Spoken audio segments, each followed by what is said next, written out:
तो चलिए आज के क्लास में हम लोग को पढ़ना था अंतर्राष्ट्रीय मामले। ठीक है, मतलब इंटरनेशनल करंट अफेयर्स। लेकिन उससे पहले थोड़ा सा छूटा हुआ था हमारा नेशनल करंट अफेयर्स का, कुछ टॉपिक छूट गया था, उसको पहले क्लियर कर देते हैं। तो एक ट्रेन आई है, ठीक है, जिनका नाम है प्रवासी भारतीय एक्सप्रेस।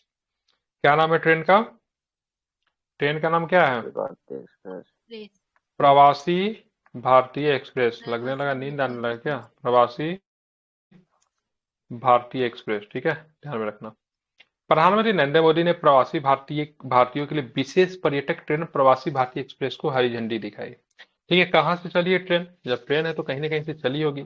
इसने नई दिल्ली से सफदरजंग रेलवे स्टेशन से अपनी यात्रा प्रारंभ की और इसमें 156 यात्री सवार थे। ट्रेन 3 सप्ताह में यात्रा पूरी करेगी। कितने सप्ताह में यात्रा पूरी करेगी? 3 सप्ताह में यात्रा पूरी करेगी। कहाँ से शुरू हुई थी? तो नई दिल्ली के सफदरजंग रेलवे स्टेशन से। उद्घाटन यात्रा के लिए एनआरआई यात्रियों को उनके संबंधित भारतीय दूतावासों या फिर वाणिज्य वाणिज्य दूतावासों द्वारा एक आवेदन प्रक्रिया के माध्यम से चुना गया था। ये जो एनआरआई जो थे, जो इंडियंस एनआरआई है, नॉन रेसिडेंटल इंडियन, उनको चुनने की प्रक्रिया क्या थी? तो उनके संबंधित भारतीय दूतावास या फिर वाणिज्य दूतावासों द्वारा एक आवेदन के प्रक्रिया के माध्यम से उनको चुना गया था। ये जो यात्रा जो करवाई जाएगी, प्रवासी भारतीय को यात्रा जो करवाई, उनका खर्च कौन वहन करेगा? तो सभी खर्च केंद्र सरकार वहन करेगी। प्रवासी तीर्थ दर्शन या योजना, जिसको बोलते थे पीटीडीवाई, के तहत आयोजित ट्रेन यात्रा से संबंधित सभी खर्च केंद्र सरकार वहन करेगी। ठीक है, इसके अतिरिक्त सरकारी प्रतिभागी मूल्य देश से बाहर तक के हवाई किराए का 90% हिस्सा वहन करेगी। प्रतिभागियों को अपने वापसी किराए का केवल 10% तक वहन करना पड़ेगा। समझ रहे हैं ना? केंद्र सरकार घुमाएगी भी। 3 सप्ताह तक 156 यात्री चुने गए हैं, उनमें जो खर्चा होगा वो भी वहन करेंगे। फिर वो जो लौटेंगे, ठीक है, तो उनका 90% यात्रा जो है वो भी मतलब केंद्र सरकार ही वहन करेगी। मात्र उनको कितना देना है? तो मात्र उनको 10% देना है। ठीक है, अब बात करते हैं ट्रेन के बारे में, जान लेते हैं। ट्रेन का नाम क्या है? प्रवासी भारतीय एक्सप्रेस। क्या है ट्रेन? तो ट्रेन में 156 यात्रियों को लेकर चली है। ठीक है, ध्यान में रखना है। 3 सप्ताह की यात्रा रहेगी इसमें। कहाँ से चलेंगे? तो सफदरजंग रेलवे स्टेशन से इसने अपनी यात्रा को शुरू की है। ट्रेन का विशेष रूप से 45 से 65 वर्ष के आयु वाले निम्न आय वर्ग के भारतीय मूल्य के व्यक्तियों, पीआईओ, के डिजाइन किया गया। ठीक है, निम्न आय वर्ग। ठीक है, ध्यान में रखना। उम्र कितनी? 45 से 65। भाई तीर्थ यात्रा जाने का यही समय होता है ना। आप लोग को तीर्थ यात्रा कराएंगे तो परेशान हो जाओगे, कहाँ आ गए। ठीक है, तो ये उम्र होता है, इस उम्र के लोग ही। अब क्या है, तो इस उम्र के लोग जो थे अच्छे से कनेक्ट कर पाएंगे, उनको उनके कल्चर से फिर से जोड़ने का प्रयास किया जा रहा है। ठीक है, कब किया गया? तो प्रवासी भारतीय दिवस के अवसर पे ही, मतलब ध्यान में रखना है, इसकी शुरुआत की गई है। ठीक है, अब प्रवासी भारतीय दिवस कब मनाते हैं? तो 9 जनवरी को जनवरी मनाते हैं। ठीक है, क्यों मनाते हैं? कि महात्मा गांधी जी 9 जनवरी को 9 जनवरी। दक्षिण अफ्रीका से अपने प्रवास के बाद वापस लौटे थे। ठीक है, तो गांधी जी को भारत में आने की याद में इस दिन को मनाया जाता है। इसे भारतीय रेलवे खान पान और पर्यटन निगम, जिसको आईआरसीटीसी कहते हैं, ठीक है, के सहयोग से विदेश मंत्रालय, मिनिस्ट्री ऑफ एक्सटर्नल अफेयर्स के द्वारा शुरू किया गया। कहाँ जाएगी ट्रेन? तो ट्रेन आपको अयोध्या घुमाएगी, पटना घुमाएगी, गया घुमाएगी, वाराणसी घुमाएगी, महाबलीपुरम, ठीक है, कहाँ पड़ता है? तमिलनाडु में पड़ता है, रामेश्वरम घुमाएगी, मदुरई घुमाएगी, उसके बाद आपको कोच्चि का सैर कराएगी, जो कि केरल में पड़ता है। फिर आपको गोवा का सैर कराएगी। उसके बाद एकता नगर केवड़िया गुजरात में पड़ता है। ठीक है, फिर आप अजमेर का सैर करेंगे, फिर पुष्कर का सैर करेंगे, फिर आगरा सहित पर्यटन और धार्मिक महत्व के कई स्थलों को कवर करेगी ट्रेन। ठीक है, ये कैवी प्रवासी भारतीय दिवस है, ध्यान में रखना है। तो 18वां, ठीक है, 18वां प्रवासी भारतीय दिवस सम्मेलन 8 से 10 जनवरी 2025 को कहाँ पे? भुवनेश्वर में। इस पूरे किताब में जो सबसे इंपॉर्टेंट बात निकल कर आया ना, यही भुवनेश्वर है। ठीक है, तो भुवनेश्वर जो है 2025 में यहाँ पे, ठीक है, 18वां प्रवासी भारतीय दिवस का आयोजन किया जाएगा। ठीक है, और हर प्रवासी भारतीय दिवस में एक हमारे चीफ गेस्ट होते हैं। जैसे पिछले बार जो चीफ गेस्ट है उनका नाम क्या था? भूल गया मैं। ठीक है, और कहाँ के राष्ट्रपति थे? कहीं के कोई मोहम्मद मुस्लिम ही थे क्या? मिस्र के थे। नहीं, मिस्र के नहीं थे। ठीक है, मिस्र के क्यों होंगे? मिस्र में प्रवासी भारतीय कहाँ से आएंगे? ठीक है, यही पे तो कोई गिरमिटिया मजदूर वाला जो देश जो होता है ना, क्या बोलते हैं उनको? पे जाके गिरमिटिया पढ़ने के लिए वही न होता है वो गिरमिटिया पढ़ मजदूर का देश किसे कहते हैं, वहीं से वो आए थे। दक्षिण चेक अफ्रीका। कीजिए ना। दक्षिण अफ्रीका नहीं है। 17वां प्रवासी भारतीय दिवस के चीफ गेस्ट कौन थे? इरफान हबीब नहीं, इरफान हबीब नहीं यार। ठीक है। थीम क्या है? ये 18वां वाला का थीम क्या है? विकसित भारत में प्रवासी भारतीयों का योगदान। ये जो था आपका, जो था प्रवासी भारतीय एक्सप्रेस, ठीक है, इंदौर में मनाया गया था। आई थिंक 17वां वाला जो इंदौर में आयोजन किया गया था, 18वां वाला जो भुवनेश्वर में है। ठीक है। एक बार उनका नाम आप लोग ध्यान में रख लो। सेवेंथ। मोहम्मद मोहम्मद इरफान अली ही थे हाँ, मोहम्मद 17वां के। इरफान थे, बिल्कुल। हबीब हम बोल रहे थे, इरफान गोयना का हबीब। ठीक है। गोयना का आगवेना राष्ट्रपति। का। हाँ ठीक है, तो मोहम्मद इरफान क्या है अली 17वां का? मोहम्मद इरफान। इरफान अली। इरफान अली। ठीक है, अली। हाँ बिल्कुल ठीक है। इरफान, ये पूछता है प्रीलिम्स के मद्देनजर, बहुत इंपॉर्टेंट है। ठीक है। इंदौर में है ना? क्या सर? ठीक है, जगह चेक कर लीजिए, इंदौर ही है ना। और 18वां वाला कहाँ पे है? भुवनेश्वर। ठीक है, 17वां है इंदौर, सही है। इंदौर है। ठीक है। 18वां भुवनेश्वर है। इसका चीफ गेस्ट कौन रहेंगे उसको देख लेना आप लोग। ठीक है। चलिए अब हम लोग चलते हैं थोड़ा इंटरनेशनल करंट अफेयर्स की। कितना इंटरनेशनल करंट अफेयर्स में जो सब 18वां है सर क्रिस्टीन कार्ला कंगालू। कंगालू क्या है? अच्छा ठीक है। आप नहीं, देखेंगे नाम ये है उसका सर, नाम है, वो है त्रिनिद और टोबैको का राष्ट्रपति। अच्छा, ट्रिनिडाद टोबैगो का है। अच्छा ठीक है। हमको लगा किंगाली, किंगाली भी किसी का कैपिटल है सर। अब बात है परमाणु प्रतिष्ठान प्रदान किया गया, क्या होता है? ठीक है, 1 मिनट, एक फोन मेरा आ रहा है, मैं रिसीव करता हूँ। ठीक है। प्रतिष्ठानों की सूची का आदान प्रदान किया गया। अब देखो क्या होता है, एक समझौता है भारत और पाकिस्तान के बीच में। ठीक है, ये हर साल क्या करते हैं, एक दूसरे का परमाणु प्रतिष्ठान की सूची को आदान प्रदान करता है। बोलोगे क्यों करते हैं? तो करने के पीछे कारण है। मतलब कारण क्या है, कभी भी एक दूसरे का जब लड़ाई पीट जब होगा तो एक दूसरे के परमाणु प्रतिष्ठानों पे हमला नहीं करेंगे। ठीक है, तो भारत हमला करेगा ना, तो पाकिस्तान हमला करेगा। ठीक है, बिल्कुल। तो 1 जनवरी 2025 को भारत और पाकिस्तान ने अपने परमाणु प्रतिष्ठानों की सूची का आदान प्रदान किया। इस प्रकार आदान प्रदान एक द्विपक्षीय समझौते के तहत किया जाता है, जो एक दूसरे के पक्षों को एक दूसरे के परमाणु प्रतिष्ठानों पर हमला करने से क्या करता है, रोकता है। ठीक है, क्या है इस समझौता में? तो यह आदान प्रदान परमाणु प्रतिष्ठानों और सुविधाओं के खिलाफ हमले के निषेध पर समझौता, agreement on the prohibition of attack against nuclear installation and facilities के प्रावधानों के तहत आयोजित किया गया। और भारत पाकिस्तान द्वारा इस समझौते पर 31 दिसंबर 1988 को ध्यान में हस्ताक्षर किया गया था और 1991 से लागू हो गया था। ठीक है, बहुत इंपॉर्टेंट है। कब से इसमें हस्ताक्षर किया गया? 1988 में इसमें हस्ताक्षर किया गया। कब से लागू है? तो 1991 से लागू हो जाता है। ठीक है, क्या होता है, तो इसमें एक दूसरे का क्या करते हैं, परमाणु प्रतिष्ठानों की सूची देते, भारत भी देता है और पाकिस्तान भी देता है। ठीक है, ताकि इन फ्यूचर कभी भी क्या होगी, लड़ाई होगी, तो एक दूसरे के स्थानों पे क्या करेंगे, हमला नहीं करेंगे। ठीक है, क्या है समझौता? तो दोनों देशों को प्रत्येक वर्ष 1 जनवरी के समझौते के तहत शामिल अपने परमाणु प्रतिष्ठान और सुविधाओं के बारे में एक दूसरे को सूचित करना था। ठीक है, कैमा आदान प्रदान है ये, तो ये ध्यान में 34वां आदान प्रदान, मतलब 34वां बार एक दूसरे को आदान प्रदान किया। पहली बार कब हुआ था? तो पहली बार 1992 में हुआ था, मतलब समझौता 1988 में हुआ, 1991 से लागू हो गया। पहली बार आदान प्रदान कब किया गया? तो 1992 में किया गया। ठीक है, ध्यान में रखना है। ठीक है, तो इंपॉर्टेंट है, याद रखेंगे। तारीख साल पूछ सकता है और कुछ नहीं। 34वां नंबर का हुआ, ये भी पूछा जा सकता है। 7वीं भारत फ्रांस समुद्री सहयोग वार्ता, 7th India France maritime cooperation dialogue, ठीक है, कहां पे हुआ? इंपॉर्टेंट है, जगह का नाम पूछ देता है। तो ये भारत फ्रांस समुद्री सहयोग वार्ता का आयोजन 14 जनवरी 2025 को कहां पे हुआ? तो नई दिल्ली में किया गया। फोकस क्या है? तो इंडियन ओशियन रीजन, जो आईओआर कहते हैं, हिंद महासागर क्षेत्र में समुद्री सुरक्षा बढ़ाना, अंतर्राष्ट्रीय कानून को कायम रखना, बहुपक्षवाद का समर्थन करना, नेविगेशन की स्वतंत्रता को क्या करना, स्वतंत्र करना। ठीक है, प्रमुख समझौता की बात करेंगे तो स्वतंत्र और खुला हिंद महासागर होना चाहिए। मतलब क्या, समुद्र पे किसी का भी क्या होना चाहिए, बपौती नहीं होना चाहिए। इससे क्या होगा, वर्ल्ड सप्लाई चेन प्रभावित हो जाएगा। किसी का एक तरह से पूरी तरीके से पकड़ अगर समुद्र पे आ जाएगा, क्योंकि दुनिया क्या है, दुनिया आपस में कनेक्टेड है। आपको लगता है ना कनेक्टेड नहीं, बिल्कुल कनेक्टेड है।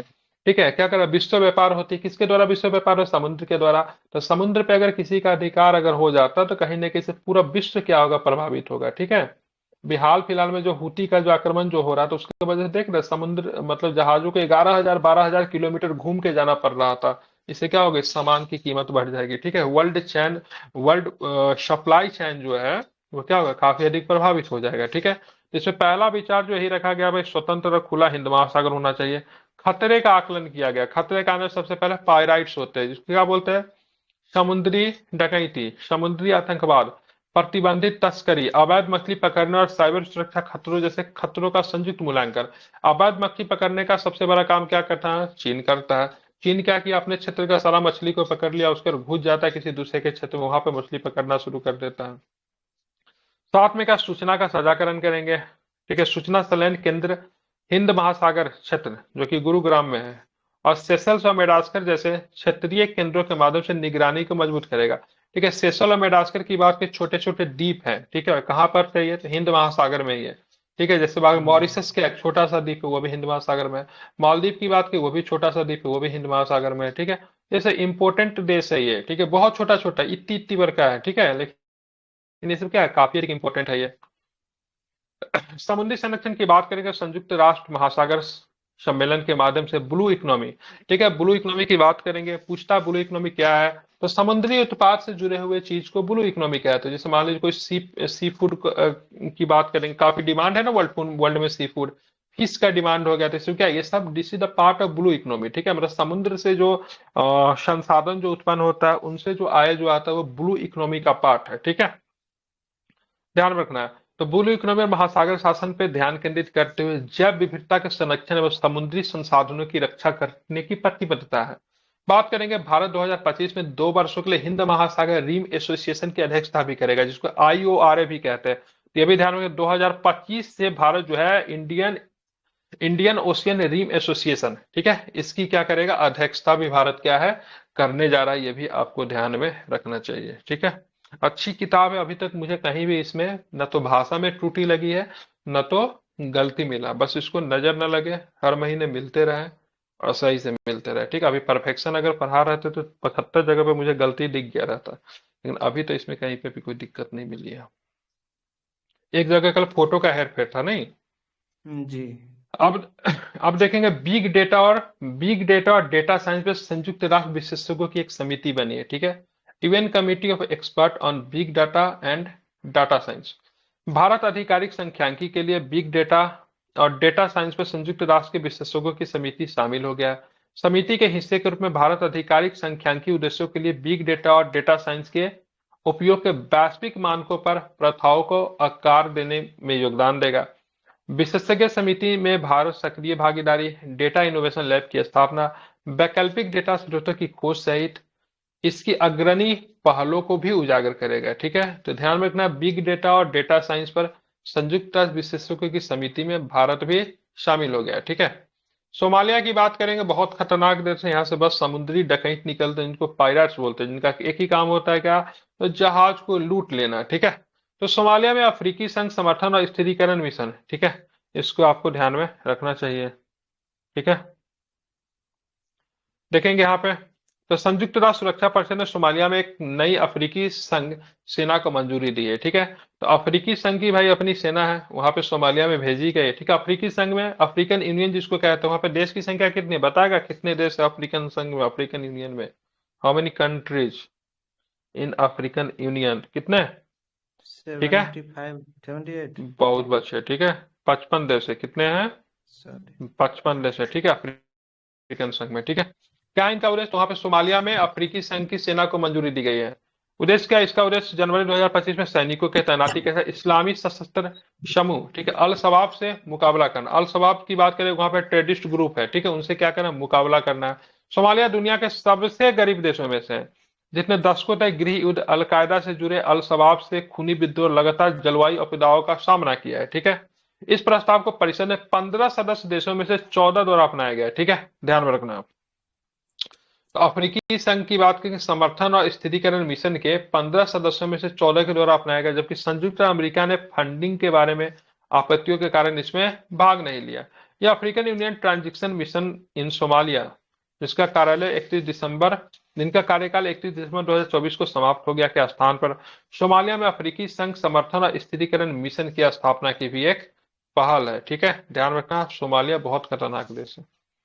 मैक्सिको के खाड़ी और डेनाली के नाम में परिवर्तन किया गया। ठीक है, तो मैक्सिको के खाड़ी का नाम किसने बदल दिया? ट्रंप ने। और डेनाली के नाम में भी परिवर्तन किया गया। ठीक है, ट्रंप प्रशासन की बात करेंगे, सत्ता में आती है 24 जनवरी 2025 को ट्रंप एडमिनिस्ट्रेशन के आंतरिक विभाग ने आधिकारिक तौर पर मैक्सिको के खाड़ी गल्फ ऑफ मैक्सिको का नाम बदलकर, ठीक है, गल्फ ऑफ अमेरिका रख दिया। समझ रहे हैं?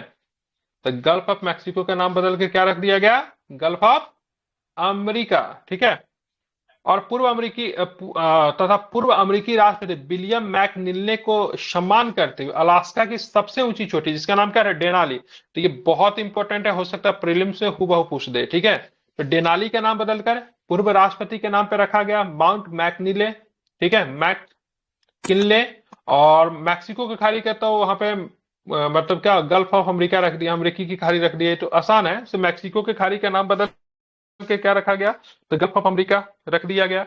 साथ में एक चीज आपको ये भी ध्यान में रखना है भाई साहब, ये डेनाली जो था, डेनाली पीक जो था, कहां पे है? तो अलास्का की सबसे ऊंची चोटी जो है डेनाली पीक है, इसका भी नाम बदला गया। इसका नाम क्या रखा गया? Mount McKinley. ठीक है, माउंट मैक किनले कौन थे? तो ही वॉज द अमेरिकन राष्ट्रपति प्रेसिडेंट। पूर्व हाँ, राष्ट्रपति।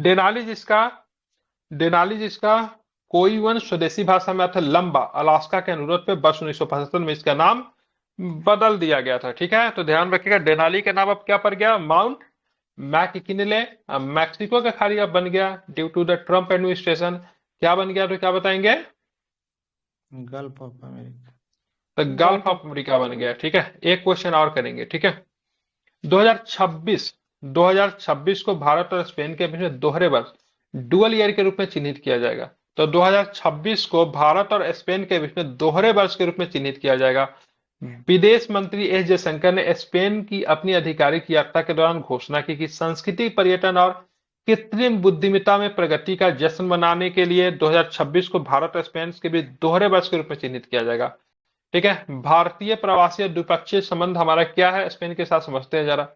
एस जयशंकर ने भारत की वैश्विक छवि को सकारात्मक रूप से आकार देने के लिए भारतीय प्रवासियों को क्या की, वहां पे प्रशंसा की। स्पेन के विदेश मंत्री जोस मैनुअल अल्वेरेस ने स्पेन की अर्थव्यवस्था और समाज में भारतीय समुदाय के योगदान की सराहना की। भारत स्पेन संबंधों को मजबूत करने में प्रवासी भारतीयों की महत्वपूर्ण योगदान है। ठीक है, इसको बोल इंडियन डायस्पोरा बोलते हैं। ठीक है, अब यहाँ पे एक प्रश्न मेंस का बनता है, से बताइए रणनीतिक रूप से अगर बात करें इंडियन डायस्पोरा का, ठीक है, कितना योगदान होता है? तो बिल्कुल बहुत, इंडियन डायस्पोरा जो होता है किसी भी देश में बहुत इंपॉर्टेंट रोल अदा करता है। बोलोगे क्या? मतलब अमेरिका का बहुत बड़ी संख्या में अगर भारतीय अगर वहां पे है, तो अमेरिकन गवर्नमेंट कभी भी भारत के विरोध में या फिर भारत के एंगेज में बहुत कठोर नीति का नहीं बनाएगी। जैसे मान लीजिए दुनिया के सभी देशों पे देखेंगे रेसिप्रोकल क्या लगा रहा है, वो टैरिफ लगा रहा है। ठीक है, चलो ठीक है, तुम मेरे ऊपर 20% लगाते हो तो हम भी तुम्हारे ऊपर 20% लगाए, इसको बोलते हैं रेसिप्रोकल टैरिफ। ठीक है, जैसा आप करोगे वैसा ही हम करेंगे। लेकिन भारत का क्या, वहां पे बहुत लोग रहते हैं। ठीक है, हमारे डियास्पोरा वहां पे काफी स्ट्रांग है, तो वहां का कोई भी पॉलिटिशियन वगैरह ना भारत के खिलाफ फालतू बातें, भारत विरोधी बात करने से सोचेगा, क्योंकि उसको वोट लेना है। अब वोट अगर लेगा तो भारतीयों को नाराज करके नहीं ले सकता। इसलिए देखेंगे मोदी जी ने वहां पे एक वो भी किया था ना, क्या बोलते हैं, हाउडी मोदी हुआ था ना कुछ दिन पहले। नमस्ते ट्रंप भारत में होता है, क्यों होता है? तो कहीं ना कहीं से भारतीयों को प्रभावित करने के लिए। इंडियन डायस्पोरा जो होता है ना, वो क्या होता है ना, काफी अधिक पॉलिटिकली मतलब क्या होता है, इम्पैक्ट करता है। ठीक है, समझ रहे हैं ना? तो यहाँ पे चीन में भी, चीन बोल रहा हूँ सॉरी, स्पेन में भी सेम कहानी है। भारत और स्पेन व्यापार और सहयोग की बात करें तो भारत और स्पेन का वार्षिक व्यापार लगभग 10 बिलियन डॉलर का है। ठीक है, बिल्कुल सहयोग में रेलवे, स्वच्छ प्रौद्योगिकी, ड्रोन और अंतरिक्ष अन्वेषण जैसे महत्वपूर्ण क्षेत्र जो है शामिल है। ठीक है, कल के क्लास में आप लोग क्या करना, यहां से आप लोग कंटिन्यू करके आना, कल के क्लास में इसको खत्म कर लेंगे। ठीक है, ज्यादा नहीं है, खत्म करके आगे हम लोग बढ़ेंगे और पॉलिटिकल चीजों को पढ़ना शुरू करेंगे। ठीक है।